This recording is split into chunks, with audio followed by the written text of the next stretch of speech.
Hi, everyone. Welcome to another episode of The Blueprint. I'm your host, Thomas van der Veerdonk. Thanks for joining us as we dive deep into the world of New York and Miami luxury residential design and build. Each episode, we shine the light on innovators, creators, and game changers who are reshaping how we think about high-end living spaces in one of the most competitive real estate markets in the world. We're not just talking about beautiful homes. We're exploring the intersections of vision, craftsmanship, the cutting-edge design that makes New York's residential landscape truly extraordinary. Whether you're a developer, a designer, an architect, or just someone who loves great design, this is the show that gives you the inside track on what's happening right now. So grab a cup of coffee and let's break down the blueprint of success in New York City luxury build market. Our guest today is Katherine Serrano Sosa, a young rising architect and heavily involved in her community and resides in Long Island. As the principal of Rooted Architecture Studio, she's done several projects in the metropolitan area, and I'm so excited to have her on the show today. Thank you, Thomas, for having me. I'm excited to be doing this with you. Great, great. So, out of all the things to be, why did you choose to be an architect in such a competitive, tough market? It is competitive, tough, and it's so layered. I had this conversation earlier this year, and I finally put like a word to it. Is out of spite. That kind of sums up how I got into really wanting to be an architect at the age of 11. Beautiful. Let me hear it. Yeah, so um, slightest of backstory. I was born in El Salvador. I came to the United States at the age of 7.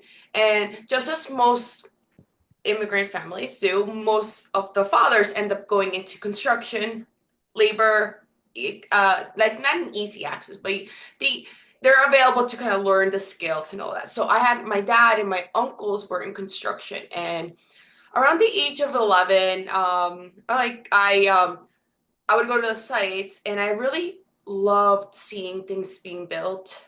From a young age, I think I just remember things spatially more so than people. Going to construction sites, there's this, we say in Spanish machismo. It's like this thing of like men saying like women do this, men do that. So as a little girl, I couldn't be built learning how to build things. I couldn't get the hammer. As like my younger cousin, my brother were able to kind of like be in the field and learn a little bit. I wasn't, but I was the why kid. I was like, why do you do this? How does it get done? And when I figured out it's because of drawings, and the drawings are developed and designed by an architect, I'm like, you know what? I'll be an architect to tell you what to do since I can't do what you're doing.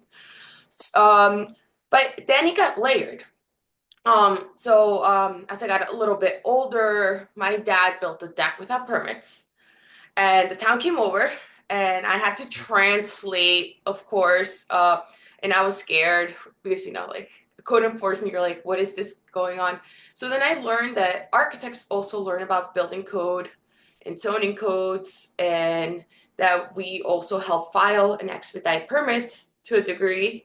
Some projects you need an expediter, but in that access, I met my first my first architect where I like really asked a lot of questions. Right. And I actually know him to this day. Um, so it was interesting to learn that it's not just pretty pictures that architects do or create like this kit of parts of drawings to build it. It's like Exactly. more nuanced. So yeah, it got layered, and as the years go on, other layers got added on of why I love architecture. That sounds like a really nice way of getting into the business. So Yeah.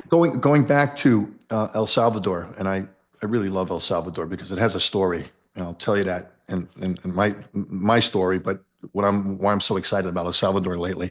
Oh. So your dad and uncle they had a business. Like where'd you actually what part of El Salvador was it? More the city? Was it more the the woods, the jungle, Oh, that yeah, I was the city girl. I was the city girl. So city I girl? was born in San Salvador, And till the age of 7, I grew up in Antiguo Cuscatlan, which is like part of so El Salvador's broken up into city states. So it's still like part of the city, the Right. city state. And I mean, I was privileged that I had educated parents moving here. So we moved here out of safety. So my mom has 3 college degrees. She was an accountant. She was a CFO. I had the role model of a great mother slash businesswoman to kind of go after. And Wow. then my dad is a veteran of the Salvadoran Civil War. He was in the military. So was my grandpa, and then he went into he was part of the police department in El Salvador. Um, so I was an educated kid. I went to Catholic school. I was a little bit of a brat. Moving here humbled me, but also gave me so many lessons. I grew up fast, but I think all of that has created who I am today. So I'm very appreciative of all that. So educated parents, that's great, right? Because they're Yeah. the ones that actually just give inspire you. So they were so who was your biggest mentor in your growing up? Growing up, I think my parents did separate at one point when I was very young. They got back together and then they separated and actually got divorced when I was a junior in high school. But I think in the whole process, my mom has been like, I call her my anchor. She's always been like the one to enforce education. She was like very military-esque about our education, and it worked out. Like my brother and I, he was 5 when he moved in. When we moved here, he has a PhD. He works for Mount Sinai, so it's like we're Ooh, educated, wow. and we do well because my mom pushed us Yep, to our limits to a degree. So exactly. I'm very I love her a lot. We clash in some ways, as every parent does, but she taught us a lot, and I love that. Amazing, amazing. So getting back to El Salvador and Mhm. your uncles. How many uncles and aunts and stuff do you have? And are they still there? Are they here? Yeah, so I'm not really close to my dad's side of the family. So most of his family, it's split. Most of them are there.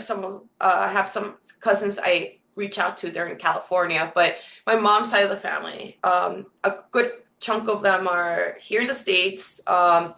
She's the eldest of 5. Her younger sister is still in Salvador with my grandpa, but my 3 uncles live here. Well, 3 in New York, 1 in Massachusetts. So I was able to grow up with them. I have a cousin that's 10 months younger than me that my brother, him and I are like the little trio. We grew up together like all like within like 1 year after the other. And then I have a younger sister too, but she's 10 years younger than me. Right. So then she kind of grew up as she got older, she grew up with us too. Yeah, so I have a good chunk of the family here, and we love it because it's nice to kind of be connected to Absolutely, everyone. absolutely. Well, Salvador has made a big change in their government in their finances and stuff, right? They Yes. they adopted they adopted cryptocurrency, correct? Yeah, yeah. So the president, he's really He's forward young. He's young, looking. right? Yes, I believe he's in his late 30s. Right. And he has a different mindset. Definitely has shifted the whole country.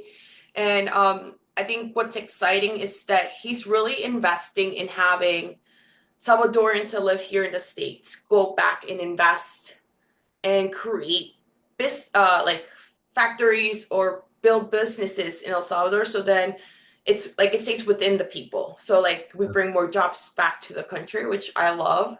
And it's being developed. Like it's Surf City. Like they've hosted surfing competitions for so many years. Yeah. So I haven't been back, but I can't wait to go back and like see what it's become. Wow. Yeah, that's exciting. I like cryptocurrency. I like the way it's working. And when I heard El Salvador, and I just saw something on TikTok about it, and I'm like, wow, it's people are really, really adopting to it very well. Yeah, yeah. Like So, the president gave everyone 30 um cryptos or 30, like did he get 30 Bitcoins? yeah, Or, Bitcoin. Sorry, I don't know. Yeah, Bitcoins, and then it was through an app to kind of have access. So it wasn't like he just threw it open. He actually like yeah, gave everyone kind of like stimulus check, everybody but started off with a little bit, like a little allowance. yeah, yeah, exactly. And then yeah, because also like I don't think it's fully integrated, but it's it takes time for everyone to kind of use it. So you were inspired by your father and your uncle who did construction in El Salvador. You were interested. You were very curious. Asked a lot of questions. You came over here when you were about 7 years old. You said, Mhm. right? Yeah.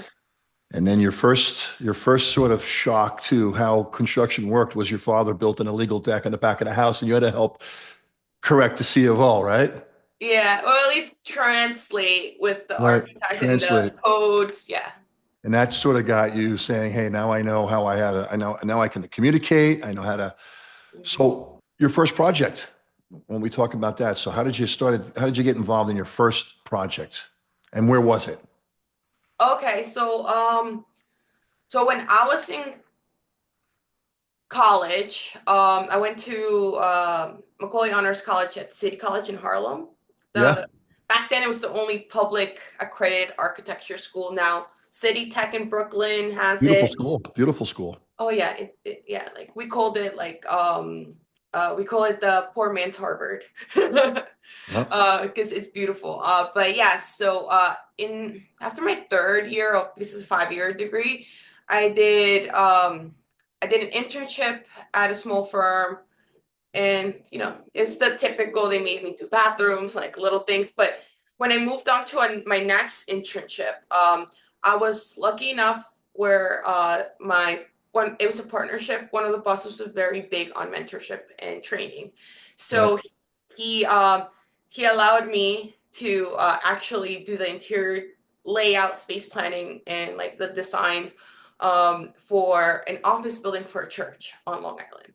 So it was the first time it was like I designed it. I went to the opening of the building, and it was he gave me this empowerment of saying, all right, like you need my guidance because you don't know everything, but let's use your design brain because it's not often that interns or like fresh out of college actually get to design.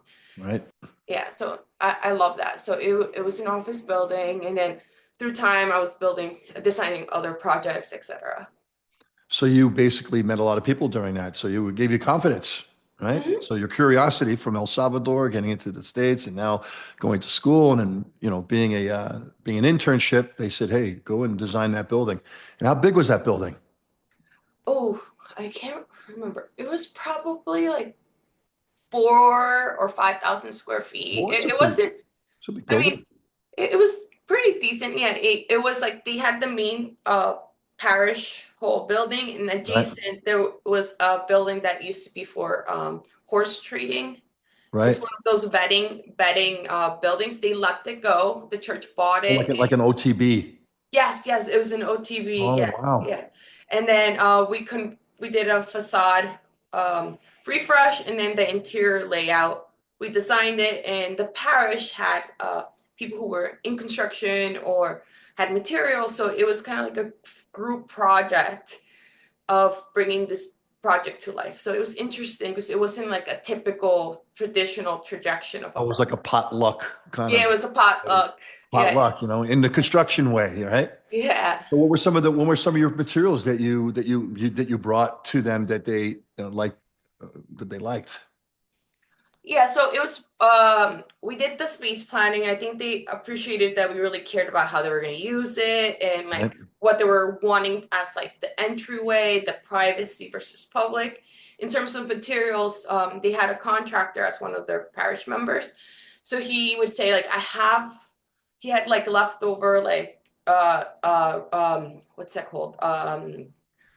Recycled wood panels. So then we Right. created a freestanding wall with a really nice pattern with the logo of the church. So then it looked like this modern design, but no one really knew it was just like leftover materials from a different project to make Right. it Right. work. Right. Yeah. So everybody got involved. That was great. Yeah. Um, so from there, you designed this and helped build this, this beautiful, building for a good cause, right? Yeah. A great cause. And where did that head you off next? Yeah, so within that firm, they were called Notaro Group Associates. They were multidisciplinary. So besides that, I was able to work on East Hampton homes for developers out east. I was able Wow. to work. I don't know if you ever heard of Orlikon. They do the spray, the paint for NASCAR and spaceships and Right. airplanes. Yeah. We were their like go in-house architects, so I would like learn how to do like minor little things in an industrial building. I got to work on the schematic design for and into like DC sets for Jaguar Land Rover. I Oh, did a wow. local CVS in my like on my way to my hometown. I live in Glen Cove and it's like a town over. So I like know I Glen always Cove. pass it. I'm like, "Oh, I did that." Like Right. it's so I've done like a little bit of everything. I worked for them for I want to say from 2020 no 2015 because I graduated 2016. I was an intern, then I worked for them full time Right. up until 2018, and then I moved on to a firm in the city where I did mostly healthcare. So Great. yeah, so I did my architecture exams in 2017, which gave me the knowledge of like the checklist. What do I truly need to know to feel comfortable as a licensed architect? Because that's what the examinations do. So I realized where I was working, I did multidisciplinary work, but we didn't I expedited for them. Like I would go to like different towns, so that was great. But when it came to construction administration, observation, doing bidding coordination, all of Right. that wasn't part of what we did. So then I switched to a company in the city, and it was more focused, mostly healthcare, but it was from A through Z.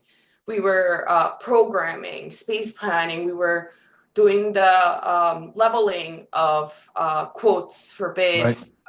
We were doing construction observation. I was telling people where the furniture went and where to put the arm for the Wow. You had computer great for the insight. exam rooms. Great Yeah, so insight. it kind of it gave me a picture of like anything I needed to do in architecture, which was amazing. So as we can see that Katherine Serrano Sosa is very involved in what she likes to do, and that's architecture. So with that, we're going to take a short break, Yeah. and we're going to be right back. Great. Thank you, guys. Okay, so I apologize, Catherine, that you probably heard those freaking dings. I gotta turn off notifications so that doesn't. I actually did not hear them. No, I Just didn't hear them. I don't think they're coming through the mic. It's good. Okay, maybe they're not coming through the mic, but it's a distraction for sure. So let me just change that real quick.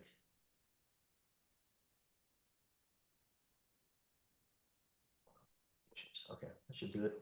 All right, so you guys can get right back to it. Tom, you can say, we're back with Katherine Serrano Sosa. Hang on one second. View full screen. Okay.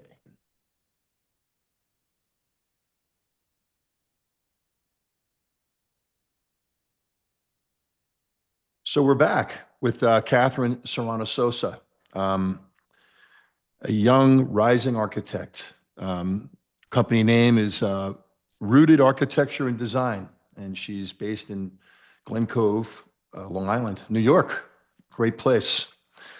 So we just got done talking about some of the projects that she has been involved in. It's very exciting in what she's done. She's done a building that was a rehab from an old OTB for a great cause, church, and she's done many other things. And we're going to find out some more projects that she's involved in and where she's heading.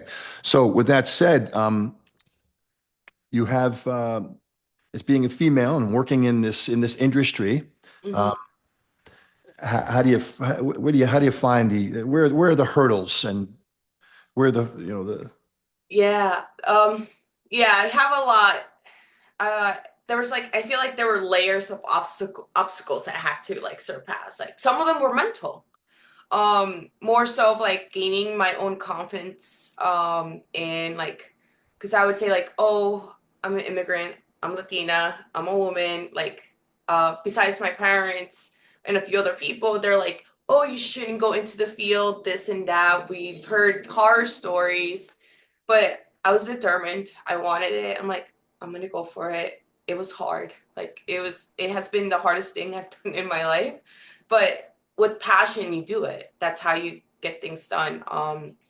But I think the hardest part sometimes is um, holding your own without losing yourself. Because I think when I started to get into um, working in the city and I did those projects where I was part of construction administration. I was meeting the CMs, the GCs, the carpenters, everyone in the field.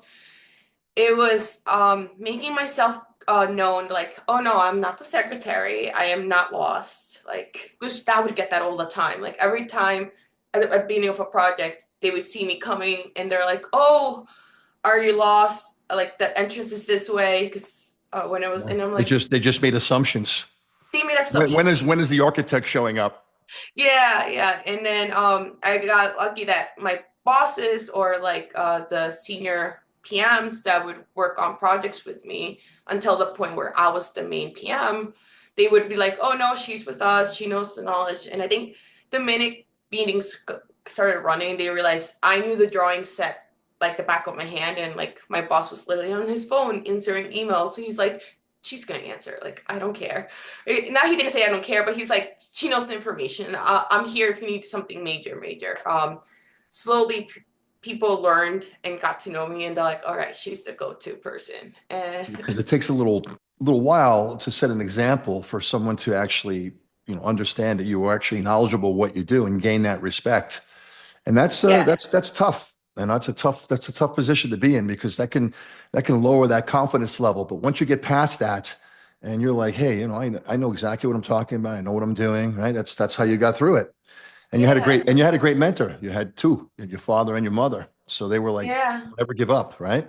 Yeah, never give up. And yeah, and I also had like good people who I work for. Like one of my old coworkers, he to this day is like a big brother to me. He actually was the one who kind of like helped me with like when I wanted to go on my own or like dabble into starting my business. He helped me like design my logo. He came in and he was giving me so much advice. So I we're always appreciative like who you're surrounding yourself with, because Absolutely. and being aware of like, is this the right fit for me in terms of where you're working and who you're working with? Right. Because you want to find that alignment, like our values aligned. And even if they're not, like how can I learn from you and keep this open growth mindset? It's like there's always a lesson to be learned, and you can always pivot and change directions. Yeah, So with all that, and you just, I'm sorry to interrupt, but I yeah. heard you say something. So how do you give back to the community? So you said, you were concerned about, where you came from and who you were and this and that. So how do you give back to the kid? How are you helping the rest of the women and the girls that want to be architects that have that fear or that non-confidence to get into this kind of field, Yeah, yeah. I do it in several ways. Like I like pouring into different cups that are like my core values or like my different communities. So the biggest thing I've worked on in the past year and a half is work that's helped me do this is I have a business coach. I practice my communication, become more confident in myself and knowing my own worth.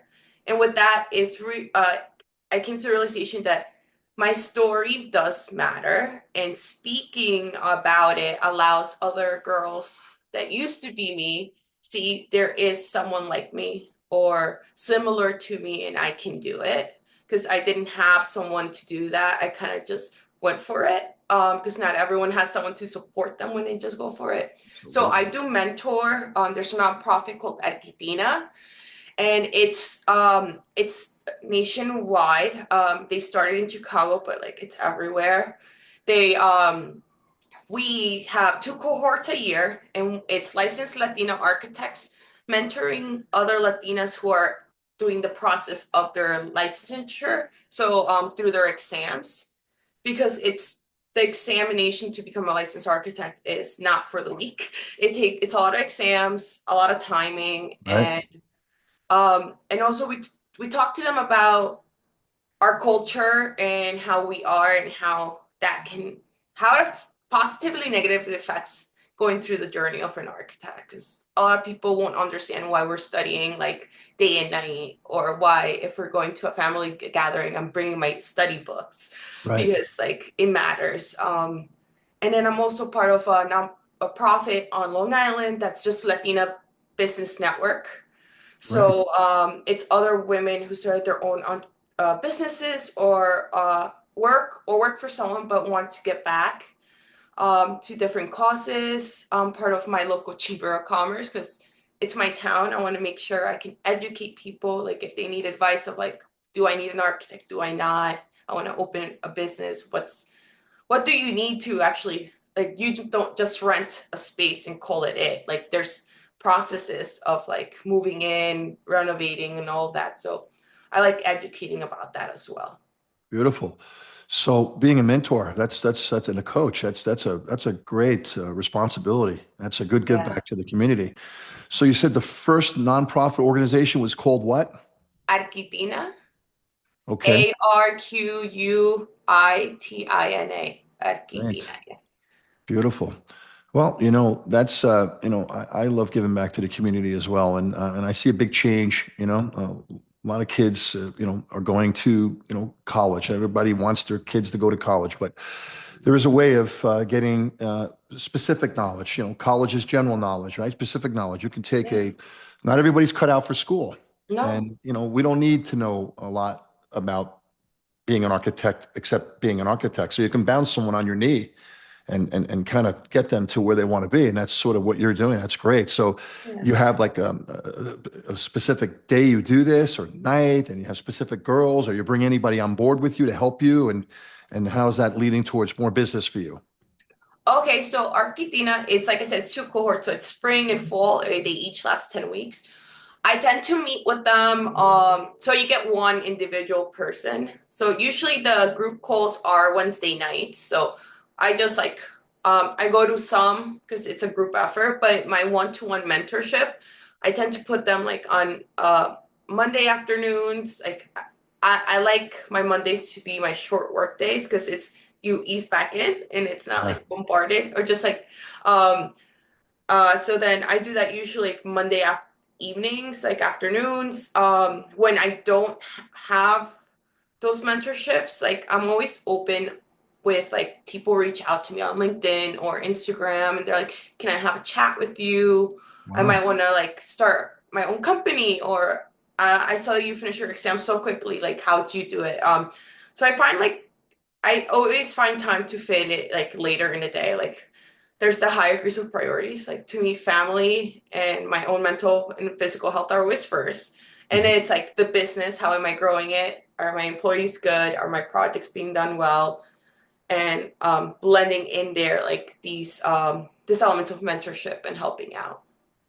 And where do these meetings take place? Where do you have they take place in a church place, or you have to at your home or your office? Where do you Okay, conduct these? so yeah, Or so Zoom? You do them on Zoom? it's Zoom. Most of them are Zoom. Also So Zoom. this, I just finished the full cohort, and my mentee was in Massachusetts, so there was no way to meet in person. Right. I've had one who lives in Brooklyn, so then we were able to meet like twice in person, and the rest we kind of did in Zoom to be efficient. Hmm. And like I had people call me from like I had a friend, I had people call me from Texas or like different states, so it's nice to be able to connect with other people like in different areas. Very good. Very good. And so you talked about employees. How many employees do you have? Yeah, so right now I have two drafters. Wow. Yeah, so it's me and them, and we'll see what next year brings. But growth mindset, like how can we Yeah. adjust with things? Yeah. Well, it's been tough. I'm in construction, and I've been in construction for a long time as well. So we have these dips, and I think we're in a little bit of a, we're Yeah. coming out of that dip. We got Oh yeah. we got the election behind us, whatever side, we're on. We got that behind us, and now we're heading into a whole new season, you know. Oh yeah. So true. And I'm looking forward to it as well. You so how far outside of your area do you like to work, and what projects are you designing right now? What are you working on right now to have a big Oh, package to go out? okay. Yeah. So, in terms of where do I work? So I'm licensed in New York and New Jersey.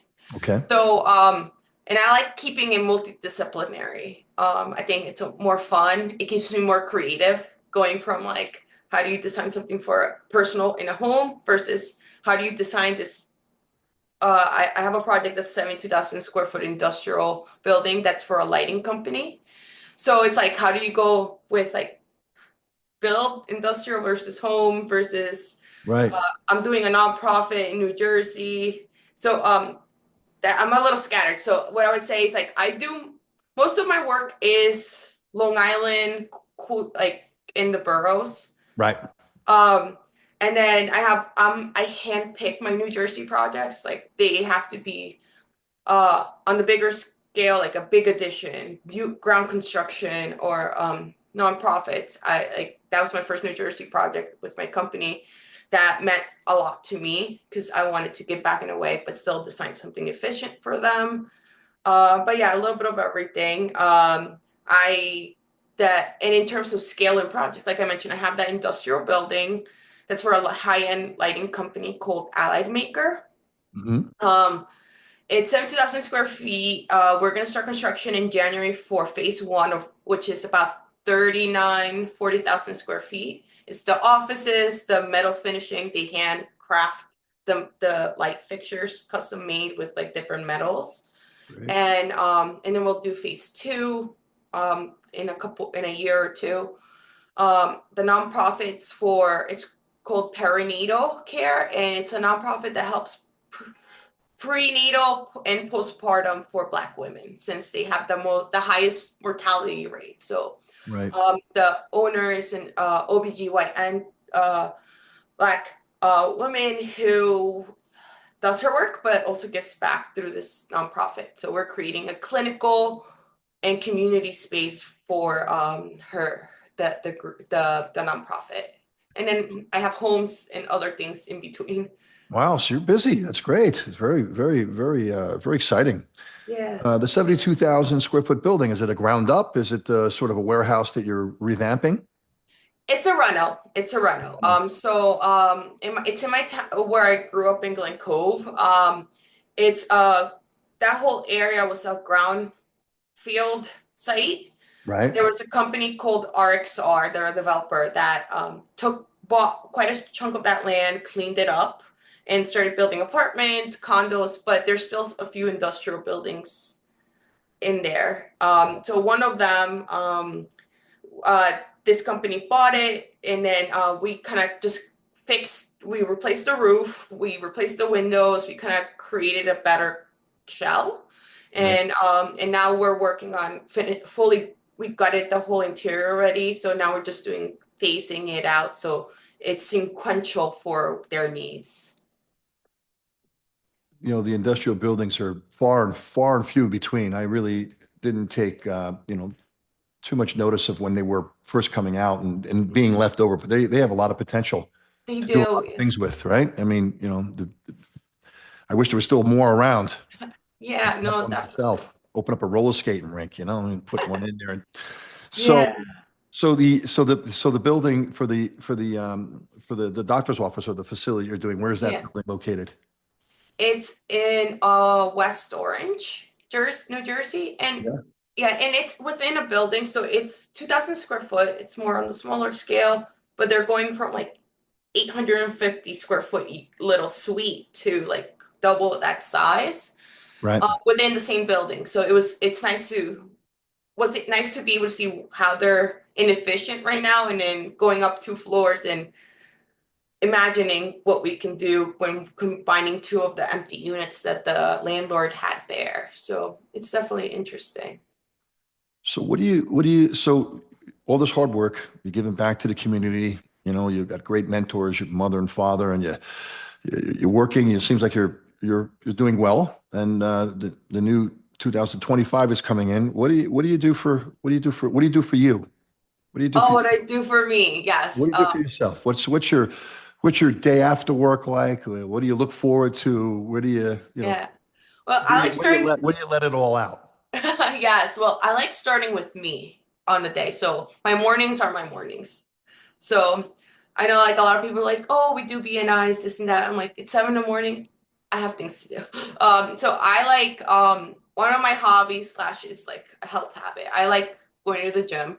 I like lifting. So I wake up early. I go 4 or 5 times a week. So there's some days I wake up a little later, but you go to the events, you're not gonna you need your sleep too. So I go to the gym. I love journaling. I like sometimes I also meditate or I just meditate or not journal, have my breakfast, get myself, in the right mindset and alignment to then get to my office and say, all right, let's start checking off this to-do list, these meetings for the day. Right? And then after work, it depends. So I either go out to dinner with friends or for a while I was taking salsa classes. Yeah. That was fun. And then sometimes, well, when it's nice out, I love being in nature. That's like my favorite thing to do. So whether it's hiking, just going to the beach and watching the sunset, Yeah. and I love skiing, so I can't wait I to go know. ski this season. If So we ever get some snow. I know, but Hunter Mountain upstate already has some snow, so my goal is to go out the weekend after Christmas. And then we're gonna go to Vermont. We always do a Vermont trip, so I'm going in January to Vermont for a weekend. So that's gonna be fun.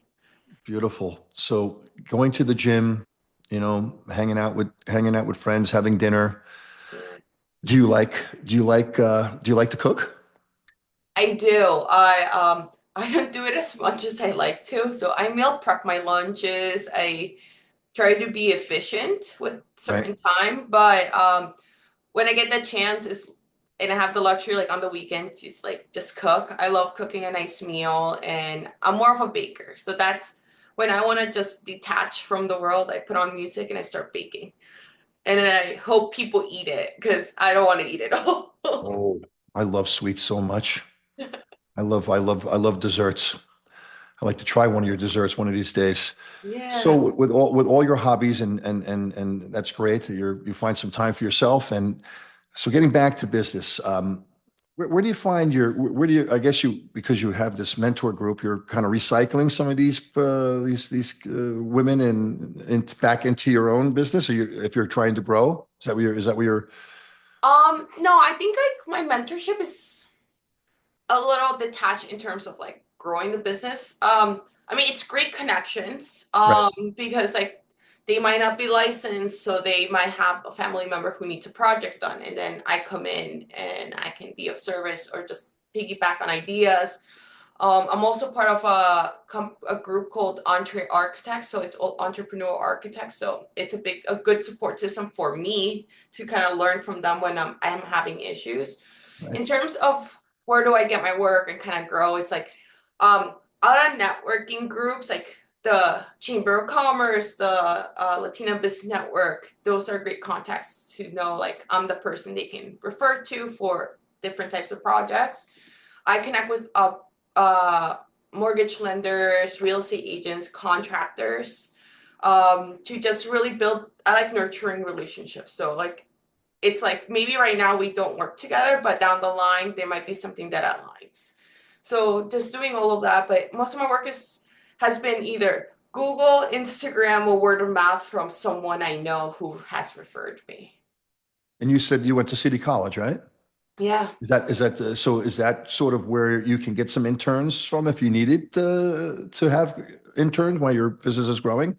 Yeah, I definitely could. I feel I had such a great experience going like well maybe not my first internship was like okay, but like afterwards we're going in. that I want to replicate and be the same type of like boss or like mentor for an intern that I'm not there yet where I'm like, all right, let's bring you fully in. That's definitely one of my goals too. Like be structured enough where I can truly guide someone and teach them everything. But yeah, City College, NYIT is like down the street from me. My office is in Greenville on Long Island, so Right. I'm like 5 minutes from NYIT on Long Island. So sometimes I go there to their events and like do their speed mentoring.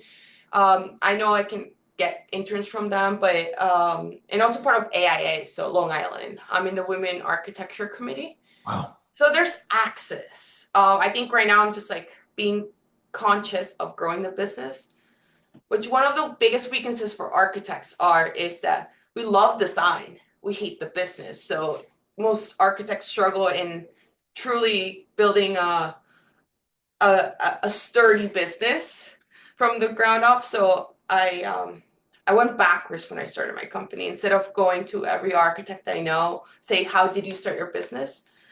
I started reading business books and learning from people who are in other fields. So then I'm like, all right, this is the business side. Now let me connect with other architects and learn what their ups and downs were, and then build it. I'll realign it into that like focus niche. So technology. Yes. How you dealing with the evolution of technology? AI is coming into play, and all these programs where you can actually show people what things look like. Because I'm a contractor, I have a three-dimensional problem. I can't see three-dimensional. I need to see the picture. My wife goes to me, "How come you can't tell me what things look like?" Because I say I can't see them until you draw them. So how do you get your design across to people? Do you use these types of Yeah. I think technology? I was blessed to be in that transition when I was in college where I still learned to hand draft, but then we learned all the like, we learned AutoCAD and then we learned Rhinoceros, Yeah, SketchUp, a little bit of Revit when things to do yeah, 3Ds. So the way I integrate with my projects, like I love showing like 3D models, whether it's just black and white or if they wanna we do interior design, then we do realistic renderings right. for clients. Not everyone can afford like the package that it's like all inclusive. Here's everything. So that's something I think I also like to be very aware that certain these amazing products and technology have a price tag that not everyone can afford, or even as a firm I can bring in just yet.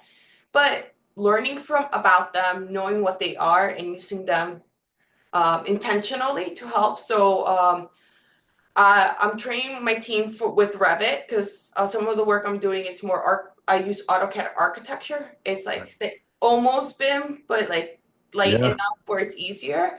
And then we use a little bit of SketchUp, trying to transition to Revit because that will open so many more doors. So I want to make sure they're fully comfortable. But we still do like renders through these other programs. Like we use Enscape.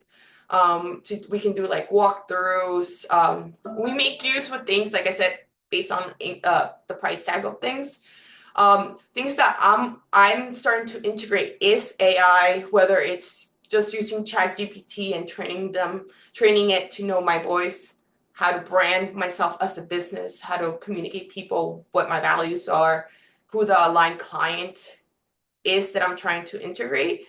But also, I've been dabbling and testing out those AI renderings where you put in this black and white 3D image, and then you put a description, and they bring back more realistic rendering. Just so iterations upon iterations. I'm testing it. I haven't used it with clients much because sometimes they see it, they love it, but then you're like price tag, like this is not in Yeah. your budget, so let's adjust. And what's the name of that program? Um, The AI program that you put the information in, it spits the image, yeah. yeah. I've been testing too. I have to look Yeah. up the name. It's been a while since I've been in 2025 planning mode, so I haven't used it in like a month. But I was testing it out with my team, and it's really cool. I'll send you the name, and maybe we can put it Abs- in the description. Absolutely. So Yeah. I tell you, you're on fire. You are very involved in the community. You're involved in, giving back. You had, again, great mentors behind you to give you this confidence that you're working in all these jobs you're doing. I mean, it's just, it's really amazing. And then you take time out for yourself, to Yeah. relax. So what do you see yourself, what's your next big thing My for next. yourself? What are you looking to achieve in the next year? Okay, my next year, I really want to take on bigger projects Project. because we're in the field, like you could do those small ones, but the quantity there's like that limit of how many you can do at a time where you're giving your all. So Right. taking on less projects but bigger projects where I can really make an impact and change, and keep it multidisciplinary. Like I want to do a few more commercial projects. I want to do more high-end residential. I want to do institutional work. And in that realm, I want to be able to take on like an assistant project manager, or I want an executive assistant. I want to get to a point where I can I'm working on workflows, like creating playbooks. Like I've been obsessed with Dan Martell, Buy Back Your Time, and how he talks about create a playbook for everything. So then if you need to delegate that task to someone else, they know exactly how you want to do something. So I'm in that transition of let me create playbooks for everything I do, help my current drafters know what I expect, and make things easier for them because we're all humans, we make mistakes. But if there's a workflow, they kind of can look at it when they're having one of those days where they're tired or something's affecting them personally. So yeah, so growing it to that's my goal for next year. 2 to 5 years, I would love to be able to get a bigger space. So my drafters work virtually. So the next hire, my APM, I would love to make them kind of like hybrid, but still have them in person too, so we can have interactions. But yeah, it's like get a bigger workspace, like just grow the company. I think I want to scale it slowly, but and be able to create high-end work, but also create pro bono like projects where I'm giving back I'm giving back solutions to every tier. Right. Because I came up from a very low income family, and I think I don't ever want to detach from that. So I Right. want to always be able to say, I can work with you. I'll take X amount of projects at this level, but then I do this bigger projects that help me grow and evolve. So what I hear is that you want to scale. Yes, scale. And when you scale, you need to have confidence in the people that you're going to delegate to. Yes. And when you're a business owner like me and you, and I'm older than you by far, but it takes a long time to build that confidence and to scale, to be able to let go. And what Yeah. I've learned is that when you have people working for you and you let them kind of make their own mistakes and recover from their own mistakes, is the best way to delegate. Because I would go to a lot of my meetings, and they would wait for me to show up because they thought I could take care of all the meetings. So I started to distance myself from some meetings, and now my team is went through the Dutchman School of Ballet. So now they know exactly how to run projects, and I only deal with with problems when they show. And I'm a seller. I do sales, and I also mentor as well, and I also just recover when there's recovery problems on the projects.